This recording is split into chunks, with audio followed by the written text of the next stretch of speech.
Welcome in. Happy Wednesday, ladies and gentlemen, and welcome back to MLW Vault. I am your host, Balin Weiss, bringing you our second series preview and overall episode number 11 of this podcast. Like I said, I'm your host, Balin Weiss, and today bringing you the series preview between the Midwest Mallards and Great Lakes Gators. That video is coming up on MLW Football's YouTube channel this Friday at 4 p.m. Eastern Time. Star-studded lineup. There's a ton to talk about in this matchup, so we're going to get all of that done later. And for the first time ever in MLW Vault, we have a special guest coming onto the show. We are going to be bringing in MLW Prods from Instagram. If you have not seen him, I will link all of the stuff below. He is a diehard Mallards fan, so we're going to bring him in and get his intake on everything for the Mallards coming in 2024, and more specifically coming into this series against the Great Lakes Gators. So, if this is your first time in our series previews, we go over projected lineups, projected starting pitching matchups, pre-series standings, storylines, what's up for grabs, and our official prediction at the end. So far, we started 1-0. I did say that I predicted the Eagles to win 2-1. Was not expecting a sweep. We have a ton to talk about for the Eagles and Magic series, which I've been itching to talk about for a while. But I'm going to give myself kind of that win for my prediction last week just because, I feel like I still picked the winner correctly, just not the outcome of the game. So that is that. So we're going to go over Mallards and Gators series preview. But before that, we need to talk about the Eagles and Magic opening day series. One of the most shocking series outcomes in recent MLW history. The Eagles keep on doing it. This is a team that you can never count out. First, I wasn't expecting them to win against the Diamondbacks in the last year's NLDS, and I'm like, oh, there's no way they beat the Mallards. Then they beat the Mallards in the NLCS and go to the World Series. Of course, couldn't end up getting it done. But the Eagles sweep the Metro Magic on opening day. We'll talk about all that later. Before we get started here, jump into quick around the league series or around the league for stuff that's going on.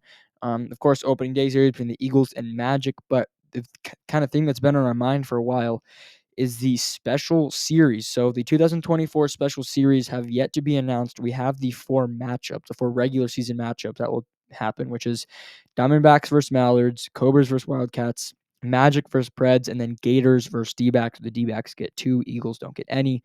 But we are still awaiting to see where those series will be. But other than that, there's no real news around the league just besides the full season coming in a swing. So, all right, here we go. Next on MLW Vault, let's jump into the last series recap between the Eagles and Magic. That's next. Okay, in shocking fashion, the 2024 opening day video dropped, and it was a World Series rematch between the Eastern Eagles and Metro Magic. Like I said, in shocking fashion, the Eastern Eagles sweep. They win all 3 games by a combined score of 12 runs. The Magic only score 2 runs all series long. As this, we're going to have a lot to talk about. So let's jump into the recap real quick. So game 1, the Eagles win it 3-1. Eagles have 3 runs off 4 hits. Magic have 1 run off 3 hits. Daniel Schultz goes 2 for 3 with a home run.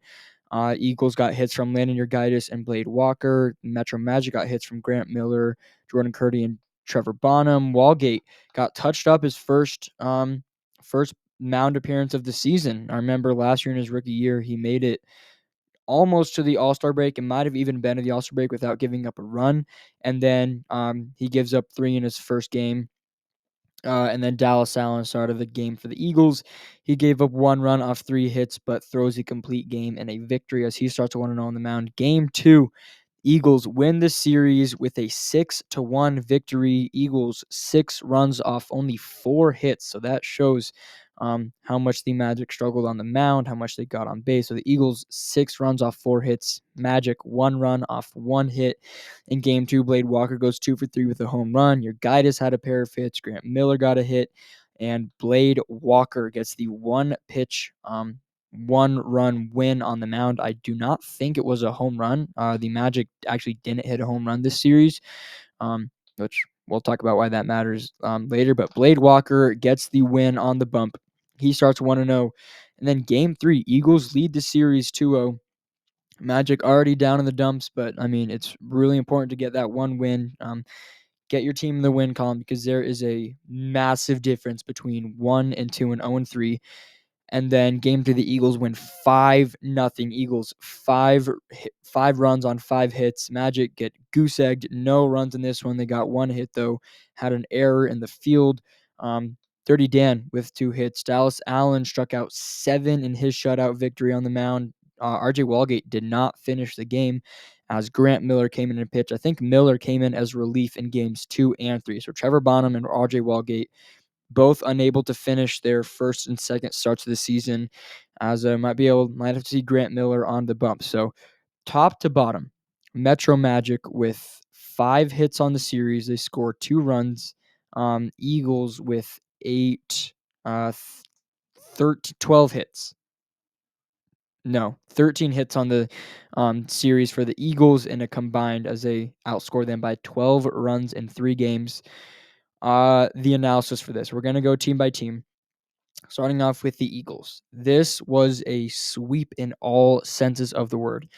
Dallas had a little slow start at the plate, but really pitched well to make up for it very quickly. But in my opinion, I think the difference maker that pushed the Eagles over the edge and made them really win this series was the production of Blade Walker. He was my kind of BL 101 player of the day. I can't remember who they ended up giving it to, but Walker pitched in game 2, got that win on the mound. He had a couple hits as well at the plate, so he's really being a double threat. And I think Walker made a very, very picked it up for the absence of Zach Whalen. So Blade Walker was my MVP for the day. He had a ton of help for the Eagles, was really, really good for them. And then Daniel Schultz, he has grown into, in my mind, the best role player in the league. I don't know about the best. I'd have to think about that, but definitely up there for kind of not like a superstar and not somebody that um, isn't super reliable, but a solid role player. Daniel Schultz is on the list and might be the number one. He reached on base 12 consecutive times, which, as a good role player in this league and in baseball with in general, is if you can get on base. And Daniel Schultz did that 12 consecutive times.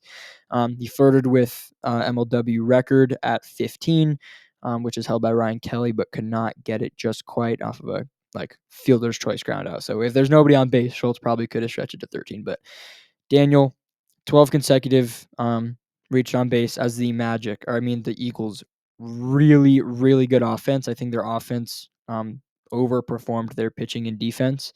But let's talk about the Metro Magic. Reigning champs start 0-3. First time that the reigning champs get swept in Slate 1 in a long, long time. As you know, if you've heard me talk about this team, I was high on the Magic. I had them finishing 11-4 this season, so that one might not come through tuition. That might not work out because I said they had a very simple formula to win games. If RJ Walgate pitches and Grant Miller hits, their superstars do superstar things. And RJ Walgate didn't pitch and Grant Miller didn't hit the series, and they fell apart. This was the first time in the Grant Miller RJ Walgate era of Magic wiffle ball that they got swept. And in general of this kind of now year and a half ish of wiffle ball, this is only their second time they lost a series, including the postseason. So, the first time they lost a series was when Grant Miller was out against the Downtown Diamondbacks. So also a really good team. But Walgate on the mound, he got touched up. He gave up 3 earned runs in game 1 and 2 in game 3, and he in kind of big picture, Walgate gave up 9 total earned runs in the 2023 regular season, and he's at 5 after his first 3 games. So a problem there. I mean, this offense is about the same. It rides and dies with Grant Miller, and he didn't have a good series. He didn't hit a home run.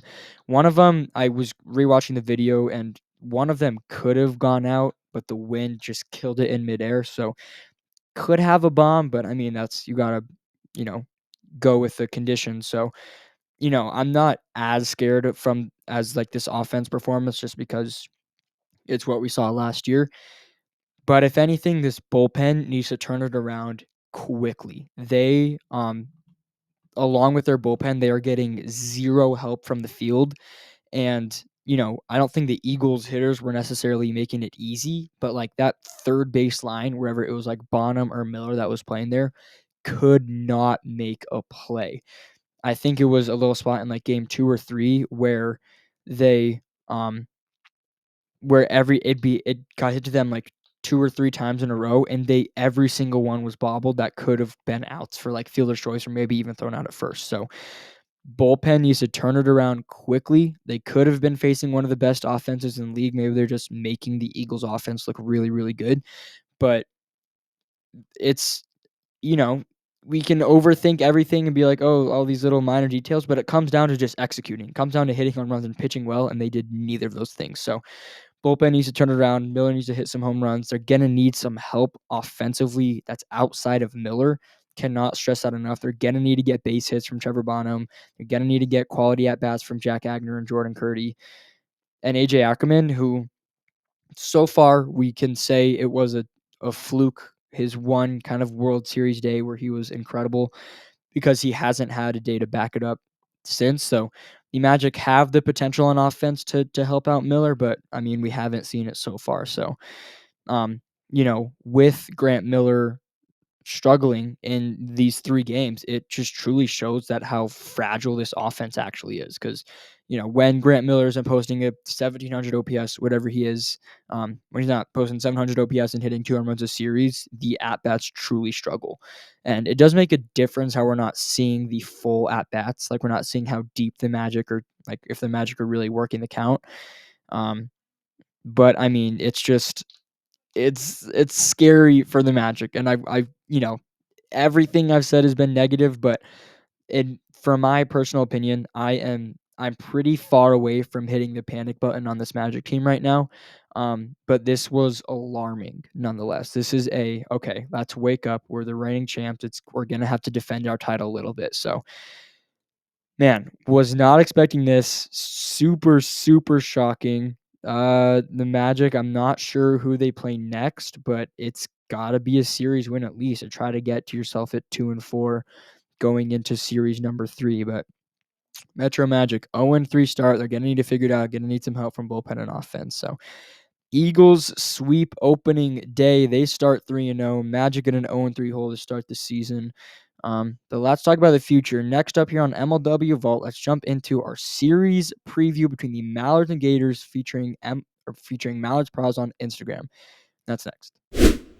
Okay, as much as I wish that we got Mallards Pros onto the show, it sadly did not quite work out for us. We will really, really be sure to get him in for the next one, as I've been trying to set up a collab with him and a couple other MLW creators. But we will be sure to get it going. But let's jump in here to the series preview for the Midwest Mallards and Great Lakes Gators. This is both teams' first meeting and first series of the season. They're starting at blank slate, both at 0-0. It is the second series of slate number 1. If we go into the pre-series standings check-in, National League, the Eagles sit at a 1.5 game lead early with their 3-0 start. It's kind of a three-way tie for second place with the Mallards, D-backs, and Gators. Then the American League has yet to play a game besides the Magic, who are in fourth at 0-3.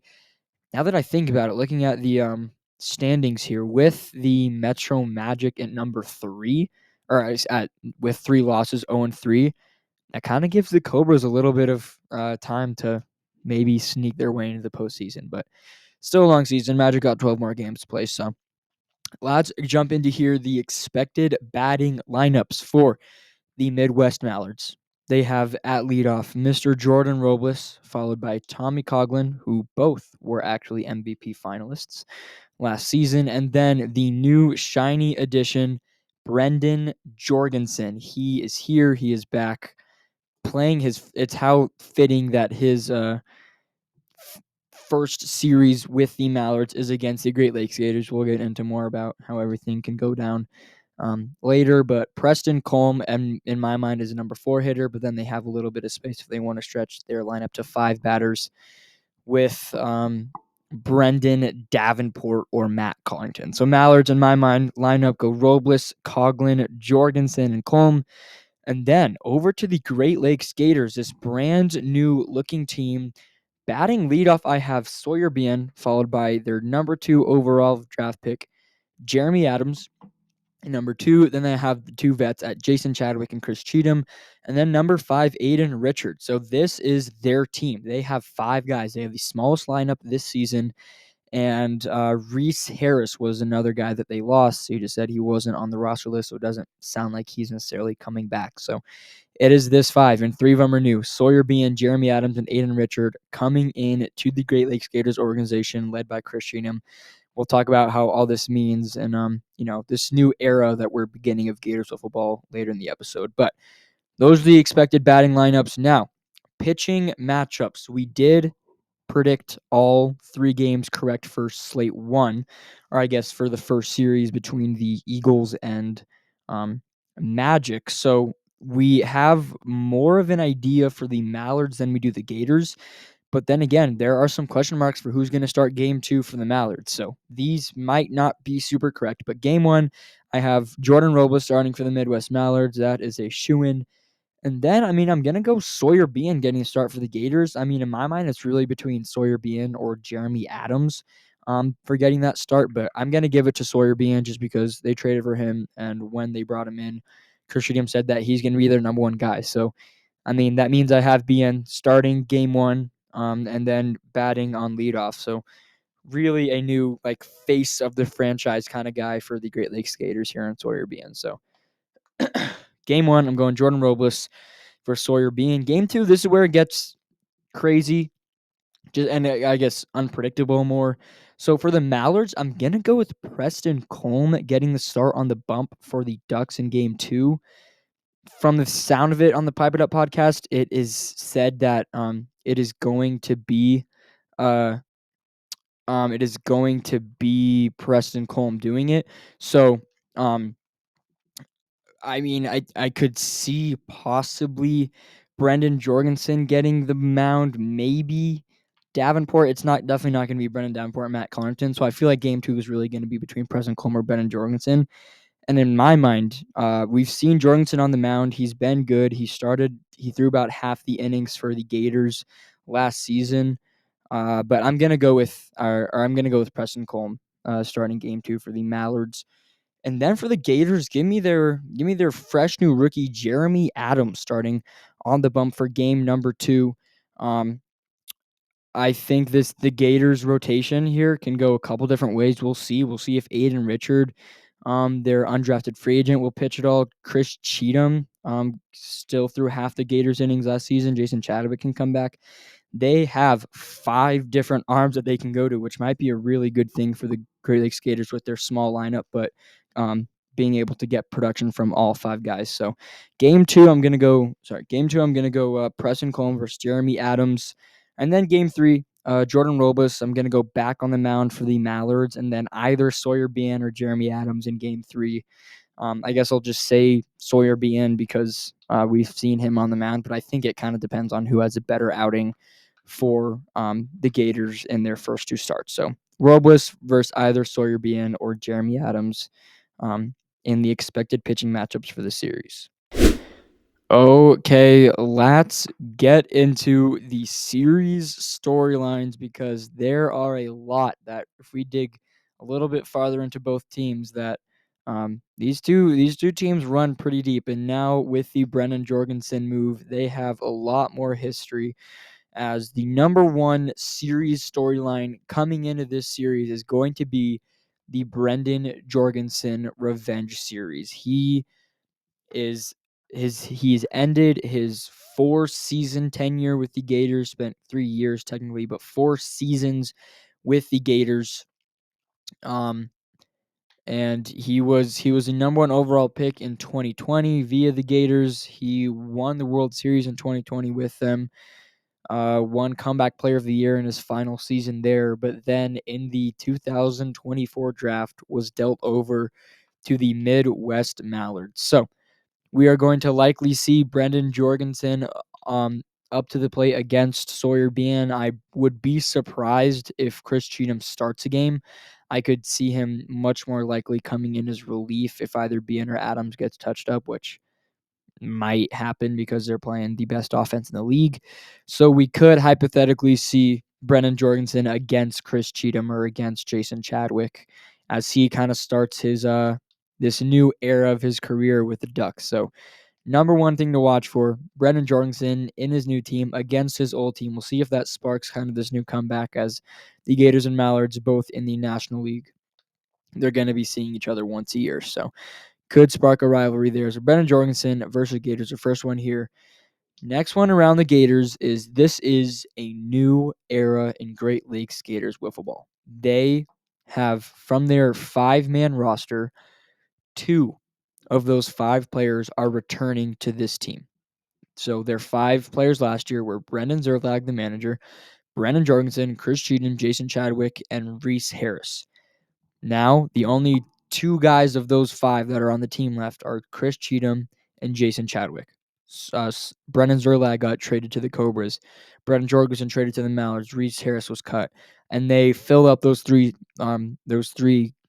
open spots with Sawyer Bien and then 2 rookies in Jeremy Adams and undrafted free agent Aiden Richards. So uh, this is, it's a new era. It is a brand new team, pretty much, as this is the, Chris Cheatham manager era. This is the first year that they've had a new manager since they began back in 2019, technically, but it was, their first season was 2020. So Chris Cheatham manager era, Sawyer Bien era for the Gators, who has talked a lot this offseason. Remember, he had his whole thing with Drew Davis. So, Bien, he's got to step up. He has a ton of expectations. This is a Sawyer Bien era of Gators, but possibly the, number one, most notable player to watch for the Gators coming into this series is the begin of Jeremy Adams' career. He was a number 2 overall pick. The Gators traded up for him after not having a pick, which was a very good move by them. So that puts them in the 2nd overall pick after they gave up Brennan Jorgensen. So, and then with that 2nd overall pick, they took Jeremy Adams. Apparently, he's pretty good. We've heard good things from the Pipe It Up podcast. So expectations are going to be high for him. I'm sure we'll see him start on the mound and maybe even be a leadoff hitter in their lineup for a game.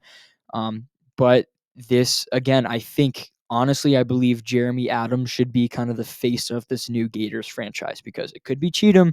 His plays kind of fizzled out the past couple of years. I kind of can see him really easing into just a manager, manager standpoint in the team, kind of like Daniel Schultz is right now, where he doesn't really pitch. He's kind of a role player and the hitter, but is really a true manager. I think Chris Cheatham's going to ease into that. And of course, Sawyer Bien, but Jeremy Adams, I think, is going to be the face of the Gators team super quickly. Sawyer Bien, I got really high hopes for him.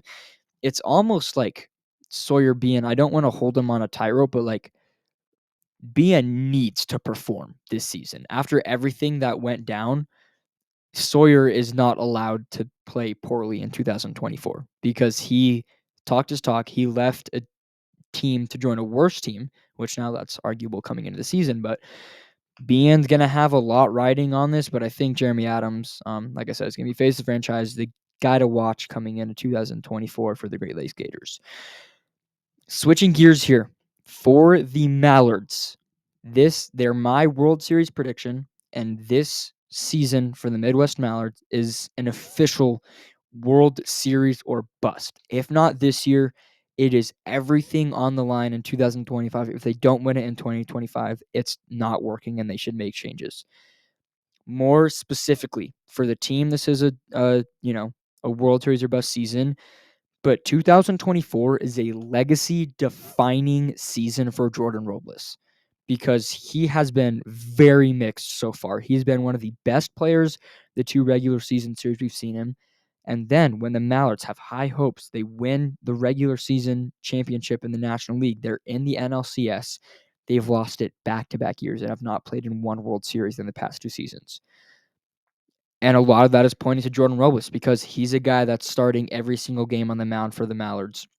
He's a guy that's supposed to be their star and MVP finalist every single year. So This is truly a legacy-defining season for Robles if he wants to go down as one of the greats and really cement himself as a good MLW player. He is going to need to put this team on his back and play better when it matters most. So cannot stress enough how much this season will mean for Jordan Robles and his career because, Tommy would be dumb to trade away Jordan Robles, but if they don't have a World Series win by the end of the 2025 season at least, something's wrong and something has to be changed up. So a true legacy defining season coming up in 2024 for Jordan Robles. And then the last one here is I think this is going to be the year Preston Colm. He is going to step up as a very vital role player in this Mallards team. So I think he's going to be a big starting pitcher for them. I think he's going to start at least 4 games this season and really going to be a good guy at the plate. So Coleman's going to really move into one of those two-way guys. So Mallards got a ton of them now. They got Robles, who's one of the, in my mind, the second or third best two-way player in the league right now. Coleman's now a two-way player. Jorgensen, who can still pitch.